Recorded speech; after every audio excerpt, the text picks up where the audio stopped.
Hai teman-teman, kembali lagi saya dengan Mizuki Indrayuda. Saya adalah seorang spiritual kehidupan yang mau sharing semua pengalaman kehidupan spiritual saya. Dan semoga bermanfaat bagi kalian semua. Sebelumnya tentu dong, tolong jangan lupa subscribe, like, dan komen ya teman-teman. Baiklah, mari kita mulai topik kita kali ini. Topik dalam pembahasan hari ini adalah melawan dogma dan paradigma miskin susah kaya. Sebelumnya kita tentu sudah mengetahui bahwa di luar sana banyak sekali dogma-dogma dan paradigma yang ada, dan salah satunya adalah miskin susah kaya. Para pendengar sekalian pasti sudah banyak yang tahu maksud saya tanpa saya harus menjelaskan satu persatu ya. Tapi di sini saya akan memberikan satu saja contoh deh, di mana bahwa contohnya nih, seorang pengusaha tidak bisa apabila tidak ada keturunannya yang juga keluarga pengusaha, atau hanya orang kaya yang bisa mewujudkan mimpi suksesnya, sedangkan yang tidak kaya hanya bisa menjadi seorang karyawan atau pesuruh saja, dan masih banyak lain contoh-contoh yang lain. Saya sangat tidak setuju akan kata-kata dogma atau paradigma seperti ini.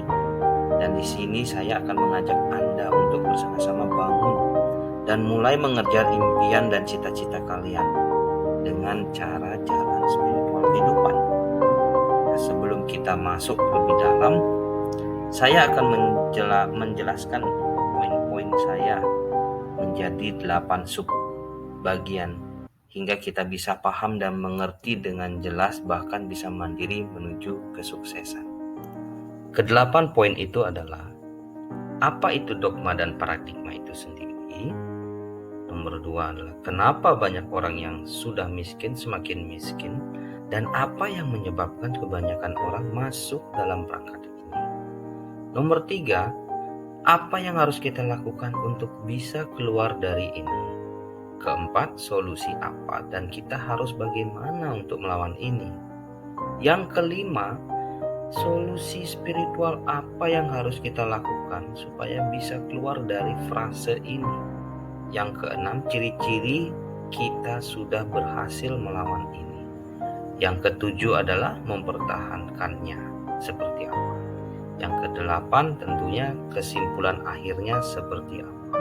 Baiklah, kita sekarang masuk ke bagian yang pertama, di mana apa sih artinya dogma dan paradigma. Kita mulai yang pertama ya. Dogma adalah sebuah kepercayaan terhadap diri sendiri dan hanya ikut-ikutan saja. Paradigma adalah cara pandang orang terhadap diri dan lingkungan dan akan berpengaruh dalam berpikir, bersikap, dan bertingkah laku. Jadi di sini teman-teman, penggabungan dari arti dogma dan paradigma juga dapat berarti kombinasi asumsi, konsep, nilai, dan praktek yang diterapkan dalam memandang realitas sebuah komunitas, khususnya dalam sikap intelektual. Ini yang sangat mempengaruhi seseorang dalam berpikir gitu. Dan itu akan jadi sebuah sugesti dalam pikiran alam bawah sadar kita. Dan itulah yang membuat kita tidak bisa berkembang, baik itu secara kehidupan realita dan kehidupan spiritual itu sendiri. Keras banget efeknya bagi kita yang sedang berkembang secara spiritual, karena itu adalah salah satu penghalang utama kita. Jadi kita tidak bisa berkembang seiring sejaman. Banyak orang yang juga tidak bisa berkembang seiring sejaman, dan ini yang membuat semuanya amburadul gitu. Nah, setelah kita mengetahui arti dari dogma dan paradigma itu sendiri, sekarang kita masuk ke sub selanjutnya. Kenapa sudah miskin semakin miskin dan orang masuk dalam perangkat dogma dan paradigma ini? Kenapa? Tentu ada sugesti dan konsep yang sudah terbentuk. Dogma dan paradigma yang terbentuk di masyarakat. Ada yang si kaya yang tidak mau dilangkai, pakem lama yang sudah mengiang-iang oleh banyak kalangan atas. Di sini saya akan menjelaskan apa maksud saya, tapi mungkin akan sedikit ada sensitifnya. Tapi semoga ini sangat berguna untuk kalian pahami ya. Paradigma miskin selalu miskin. Sebenarnya itu adalah bahasa yang digunakan untuk menekankan kita pada sebuah status. Dan mereka yang sudah melewati atau sedang berada di dalam status yang lebih tinggi secara ekonomi dalam sosial ini, sebenarnya itu kebanyakan tidak mau untuk dilangkahi, apalagi mendekati mereka gitu. Jadi mereka pasti akan membuat sebuah kata-kata yang secara sugesti itu akan dibenamkan di dalam otak kita, sehingga kita semakin masuk ke dalam jurang kemiskinan. Seperti itu. Jadi kita harus waspada dalam hal ini. Nah, kita ke poin selanjutnya ya. Ini poin yang sangat enak.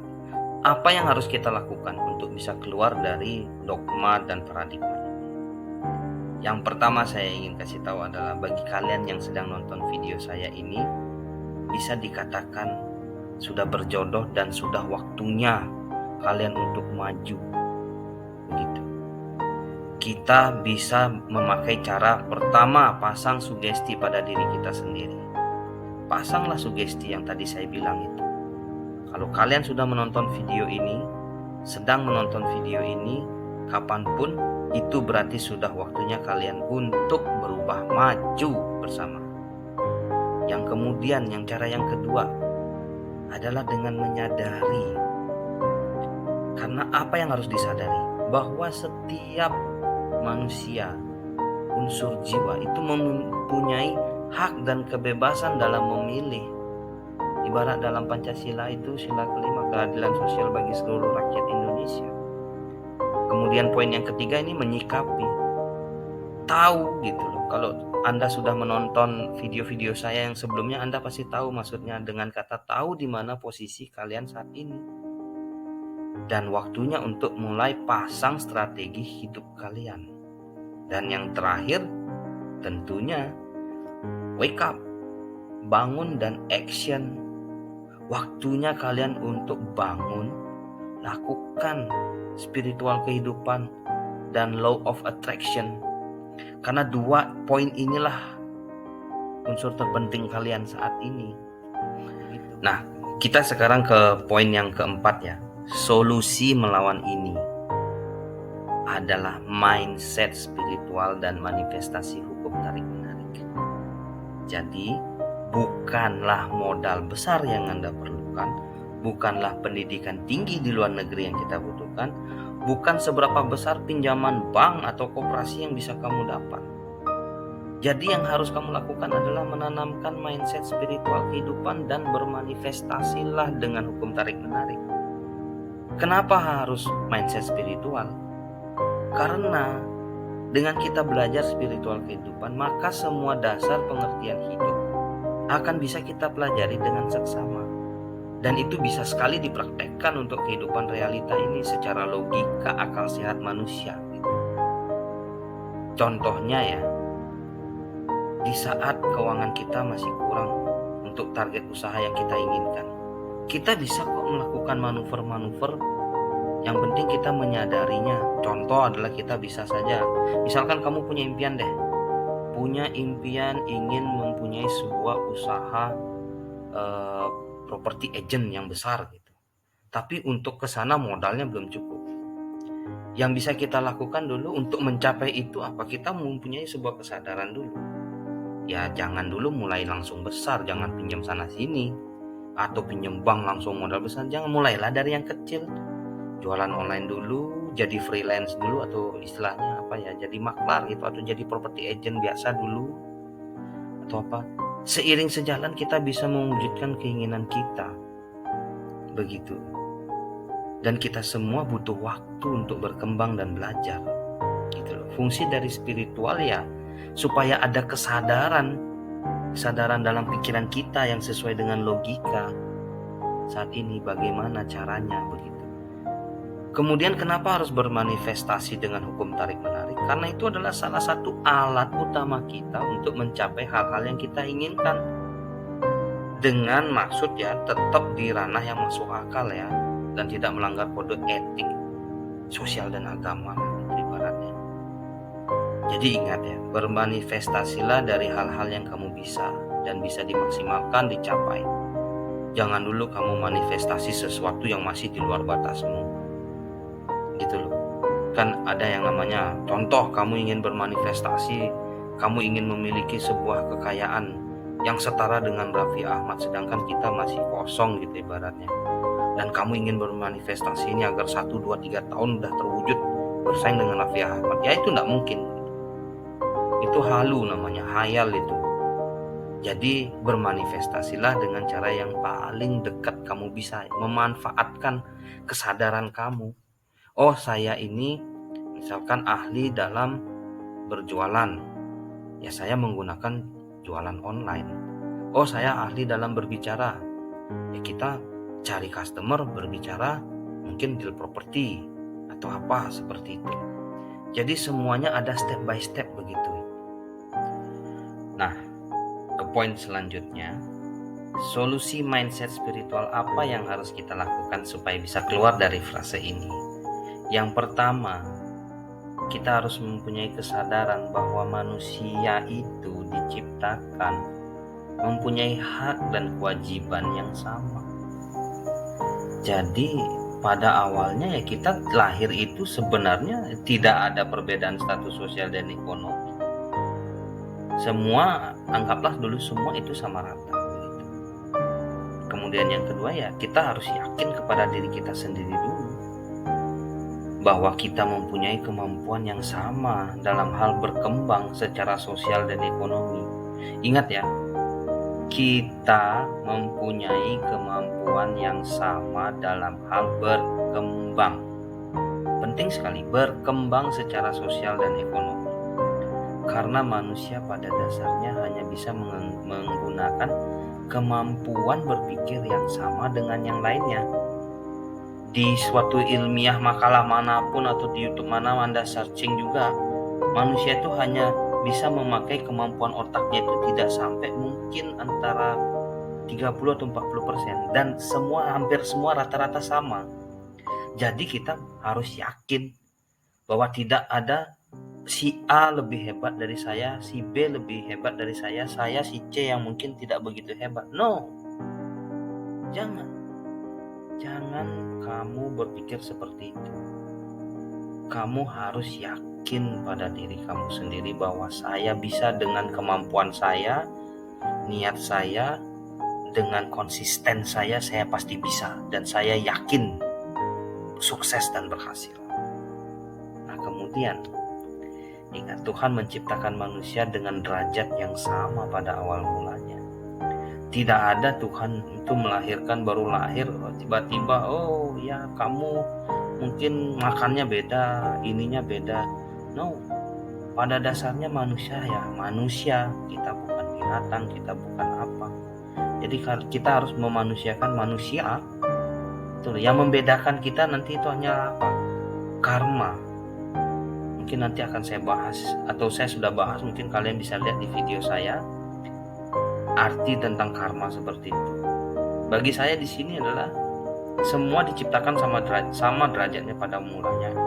Yang membedakan mungkin karma perbuatan baik dahulu yang dia pernah lakukan, itu saja. Tapi tetap saja kita bisa untuk berkembang karena Tuhan menciptakan manusia dengan derajat yang sama pada awal mulanya. Nah, teman-teman, tadi kita sudah menjelaskan berbagai macam hal ya, apa itu pengertian, terus kenapa, apa kuncinya. Pasti dong setelah kita lakukan itu, kita ingin tahu kan, seperti apa sih ciri-ciri kalau dalam hal ini saya sudah mulai berhasil. Apa yang saya lakukan ini sudah mulai menemukan titik terangnya.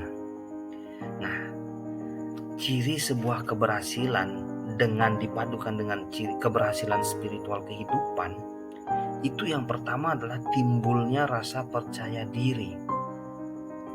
Ini adalah hal dasar bagi siapapun juga. Kepercayaan dari dalam diri kamu itu kunci untuk berkembang, dan itulah salah satu hasil dari latihan spiritual kehidupan. begitu dengan spiritual kehidupan ini, kepercayaan diri dan self love-mu yang akan digembleng. Di situ digembleng dalam artian apa? Untuk bisa meningkatkan self love. Apa itu self love ya? Cinta pada dirimu sendiri. Itu maksudnya. Tapi harus yang sesuai dengan logika dan aturan yang positif ya. Begitu. Yang kedua, ciri sebuah keberhasilan dalam hal ini adalah apa? Paham akan sebab dan akibat. Paham dan sebab dan akibat. Kenapa? Bahwa memahami segala sesuatu itu ada sebab dan akibat. Dan kita sudah bisa mulai menerima kenyataan dalam hidup diri kita sekarang. Nah, ini yang orang-orang kadang-kadang susah. Menerima kenyataan hidup ini ya, orang belum tentu bisa. Tidak akan bisa kalau belum ada kesadaran diri ataupun spiritual kehidupan yang dia jalani. Menerima kenyataan dan kondisi kita ini sangatlah bagus untuk memulai sesuatu. Contoh, misalkan saya pakai saya saja ya. Saya ingin jadi Raffi Ahmad, tapi saya sadar diri, kesempatan saya untuk ke sana kalau mau seperti beliau panjang prosesnya, tapi saya cari dulu yang terbaik yang untuk saya.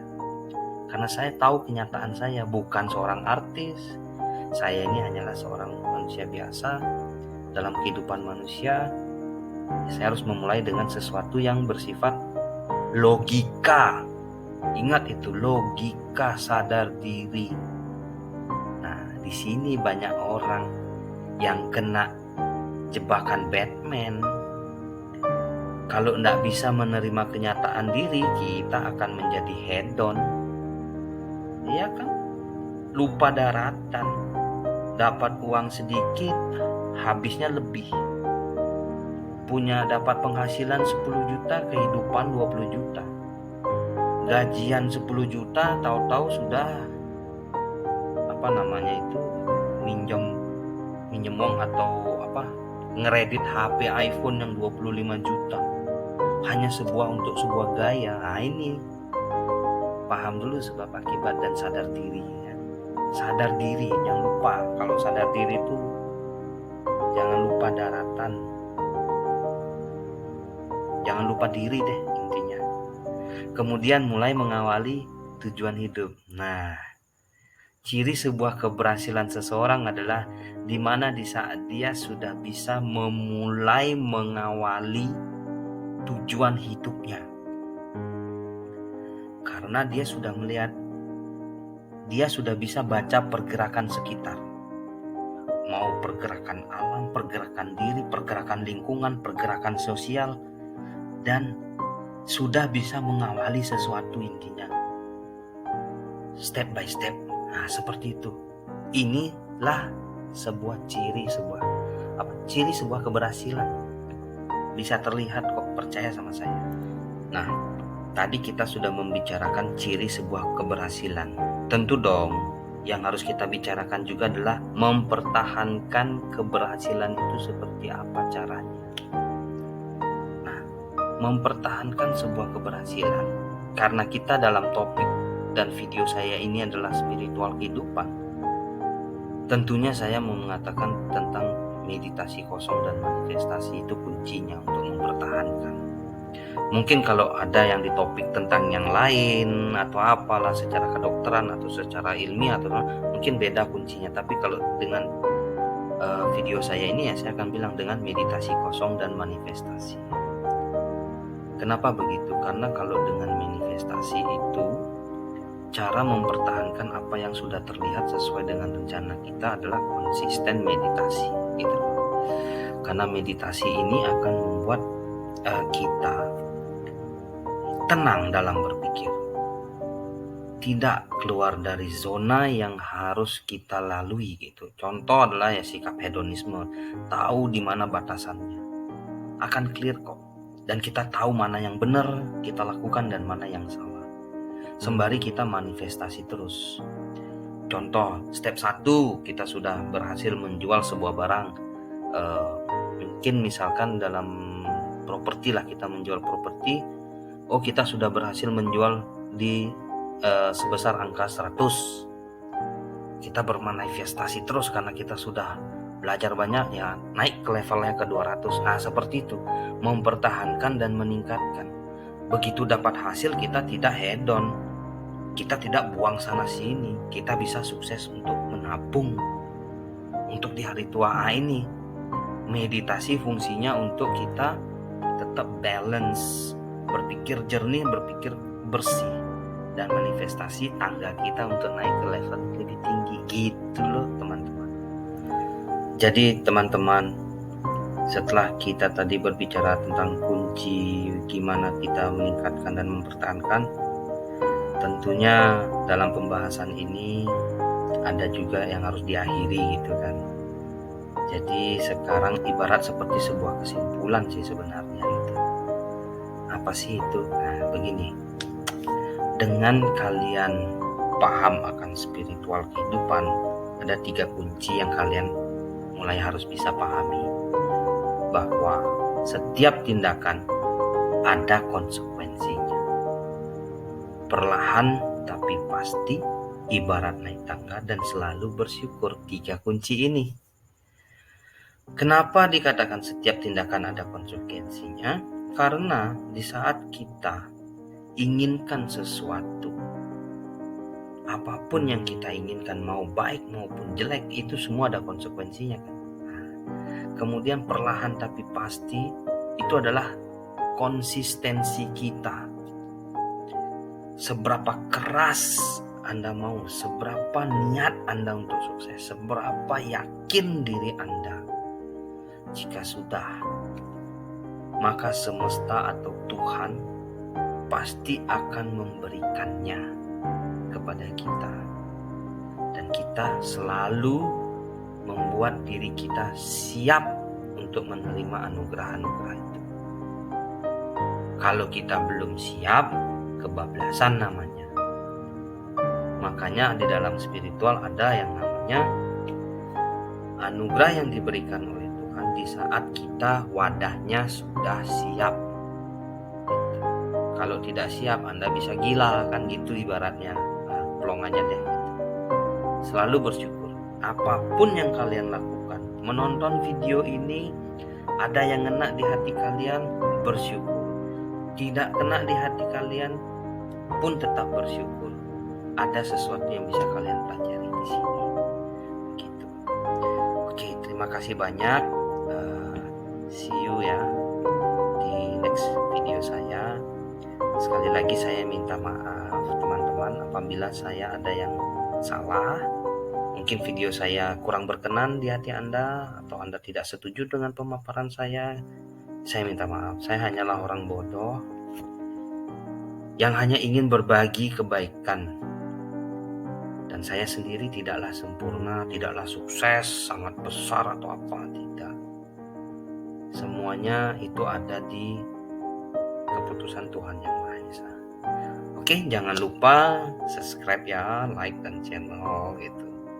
Bila ada pertanyaan, bolehlah ditulis di komen gitu ya. Tapi tolong bahasanya yang sopan dan kita tidak menulis sesuatu yang bersifat mengandung sara-sara yang negatif. Oke, terima kasih teman-teman. Sekian dulu. See you next.